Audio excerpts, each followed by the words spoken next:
Bismillah. Right, assalamu alaikum wa rahmatullahi wa barakatuh. Wa alaikum assalam wa rahmatullahi wa barakatuh. Amin. Unjani Sheikh? Alhamdulillah, Allah usasigcinile. Amin. Ngale Juma. Mashallah. The best day of the week. Allahu Alhamdulillah. Akbar. Igama lami Subhanallah. uBilal.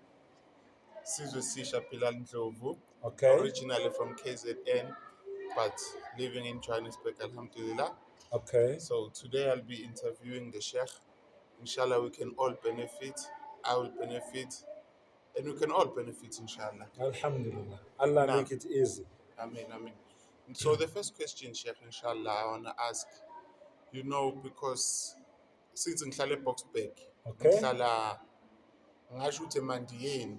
Yes. Yabona, i-Islam Uhlala namandiya kahle kahle. Right. ngithandaza nabo nje. Okay. Yabona? So the only time I'm with my people, so to speak, Okay. people who look like me, is when I come to the township, inshallah. And so that side, ngingasho ukuthi there's, Islam, there's no racism in the deen Right. of Allah. Right. But thina ama-Muslims sinayo racism. Yes. Kodwa ku-Islam ayikho. So manje, and I've encountered that, but not just subtle racism le ephansi. Okay. Engekho loud. Right. Yabona? Right. So ngilokhu ngiyazibuza, and manje ngiyazibuza nje ukuthi how can we tackle this as black Muslims? Because ngithola sengisho izinto zokuthini it's better to just be with my own black Muslims, Yes. because I don't feel part of them, that side. I don't feel part of the family. They don't even make you feel welcome, All right. if I can put it that way. So into engibuza ukuthi how can one deal with that if one finds himself in that environment? Okay. Yeah, how can you, how can we, because ngiyazi I'm not the only one. Okay. How can we handle that? Sure. All right. Meaning elokishini la uhlala khona noma emasjid. Can you be specific? In the masjid. Okay. Yeah, let me just narrow it down to the masjid, because Okay. I'm a program as a masjid. Okay. Ramadan is a masjid. Okay. That's where sisonke. But still, no sisonke, one feels isolated. Okay. All right, my brother. Okokuqala nahmaduhu wa nusalli ala rasulil karim. Udumo lonke lumfanele uAllah nazo zonke izibingelelo nezibusiso ngaphezu kaMuhammad sallallahu alayhi wasallam. Okokuqala, my brother, okufanele ukwazi. Okay? Yeah. Allah says in the Quran, الذين خلق الموت والحياة ليبلوكم أيكم أحسن عملا. Right? Allah uthi uyena odale ini ukufa. Right? We are dying because Allah wants us to die. No. Okay? No. Walhaya, and the life. Allah usinikeza ini nempilo. Okay? Right. Kuleyo mpilo leyo Allah asinikeza yona. Uthini liyabuluwakum. I'm going to test you. Ngizokutesta. Okay? Ayyukum ahsanu amala. Okay? Ukuze niqhudelane ngokwenzani izenzo ezinhle. Okay? So Allah akashongo ukuthi uzokutesta ngobani angakutesti ngobani. Okay? Yeah. Okokuqala nje wena mawuphuma ekhaya uya emasjid. Okay? Uyini? Uyiguest kaAllah. No. Awusiyiguest yalo muntu lo oya kuye lapha ya. Ukuthi lo muntu lo oya kuye lapha emasjid uzofike akutreat kanjani? Vela usiyiguest yakhe. Yinto wena leyo okumele uyamukele ukuthi Allah, this dunya, lo mhlaba lo, was designed to cause us pain. Okay? So wathini wena wathi inna Allaha ma'as sabirin. Kodwa labantu labo leyo pain leyo abazobhekana nayo, abazoyibekezelela uAllah ukanye nabo. Okay? So wena mawuphuma ekhaya uya emasjid, if that brother aku-isolate anganandaba nawe awuzanga kuye vele uze kubani? Allah is the one who invited you. Okay? So wena uze ku-Allah, okay, be Allah subhanahu wa ta'ala's guest, because lo uney'nkinga zakhe naye, yingakho sethatha iy'nkinga zakhe efuna ukuzikhiphela kuwe. Okay? Remember ukuthi once abantu bezohlangana benza into enhle, ushayitani uyafika bo number 3. Number 3. Nah. Okay? And then ushayitani maka number 3. Either wena or lo brother lo, ushayitani uzosebenza ngaye. Okay? Maka yenza salam, ungambingeleli, ungavumi. Okay? No. You make salam to me. Assalamu alaikum, ngishangathi angikuzwa. Okay? Ishayitani ongihlebelile lento ukuthi awungavumi. Okay? And then mina mangingavumi wena kwenzakalani kuwe? Ngiba nenzondo. Exactly. Nokungathandisi ha. Sometimes angikuzwanga. Awazi wena ukuthi angikuzwanga. Exactly. Yayibona into leyo. Mangabe kamampela innocent ukuthi angikuzwanga, ushayitani uzokuyispela ukuthi wenza ngamabomu angakuphenduli.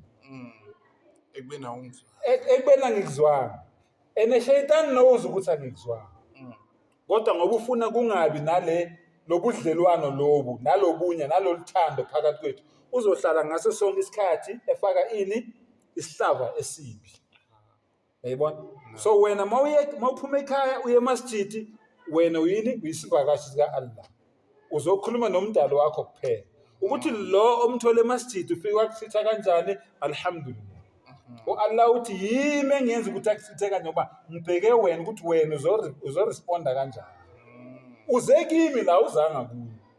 Manje wawuzoziwarisha ngento ongazanga kuzo. Naam Sheikh. Right. Alhamdulillah. Omunye umbuzo engithanda ukubuza ukuthi njoba singama Muslim, Yes. Black Muslims, Yes. in the townships, especially iIslam sonke siyabona ukuthi ayikhuli ngendlela ekufanele ikhule ngayo. Yes. Into engifuna ngoba ukubaleka kweQuran neSunna kungaphezulu kwako konke Yebo. esikubonayo. Yes. Amaqembu namaqembu Yes. ngaphakathi kwedini. Yes. And khona iqembu ekuyilona lona la eMzansi elidominateayo. Right. The sect ngiyacabanga mhlawumbe uyalazi Right. noma ngingasamentionanga because angifuni yabo qala nje fitna. Kodwa yini lento yenza idini emalokishini ibe stagnant? Ngoba uma ungabuza mina ngathini, we've abandoned the Quran and the Sunnah. Okay. That makes idini yasemalokishini ingakhuli because it's watered down. Idini, it's the easygoing Islam. But you can do this and still be a Muslim. You can do this and like since I'm abukho lobu street. And by result, izenzo zethu we don't lead by example because non-Muslim liyabona ukuthi lo muntu uyimuslim kodwa awenza nalokho. Izenzo zakhe sihlukile.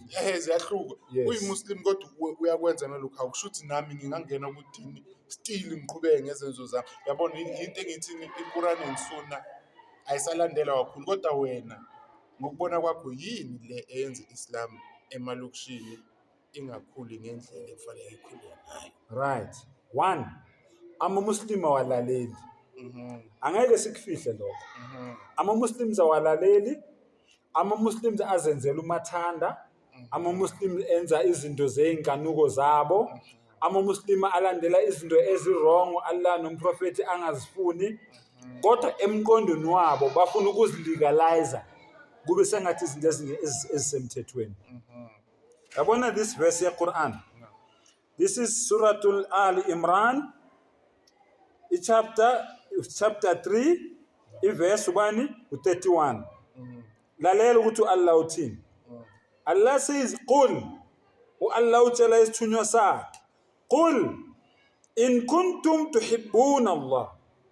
Yabona Allah uyibeka straight. Yabona? My brother, whenever you open the Quran, zitshela ukuthi ngingena esigodlweni. Ngizolalela kukhuluma ini inkosi yamakhosi, the King of Kings. Umlomo ongathethi imali. Once wayifaka leyo nto le emqondweni wakho yagcila. Ayikho into uAllah azokutshela yona ungayilaleli ungayizwisisi. Yayibona njalo. Kodwa mangabe uzothatha iQuran njengeBhayibheli ukuthi hayi into nje ebhaliwe, you won't understand.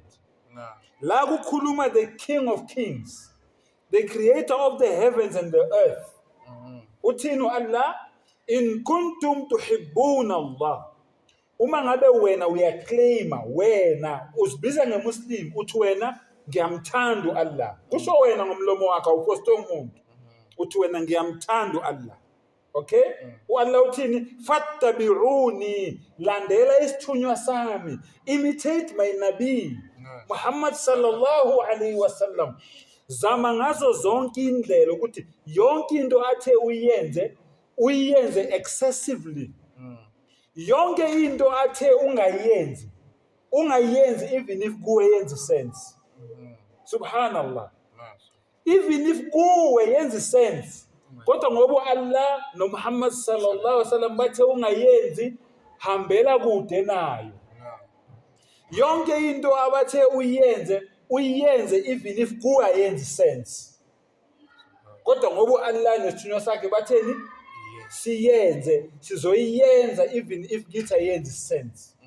Ngoba sitheni? Sithe sithanda Allah. Allah uthi that is the only condition engikubekela yona eyenza ukuthi ngikuthande. That is the only condition. Mawungakwenzanga lokho khohlo uthando lika Allah. Then Allah uyaqhubeka ukuthini? Yuhibbukumullah. Allah uzokuthanda mawenze njalo. Angagcini ngokukuthanda wa yaghfir lakum dhunubakum. Allah uzothethelela ini izono zakho. Kodwa Allah uqale ngani? Ngokukuthanda kuqala. Mawufuna Allah akuthande, landela the sunnah of Muhammad sallallahu alaihi wasallam ngayo yonke indlela. Yayibona? Inshallah we'll go to another video slowly, inshallah.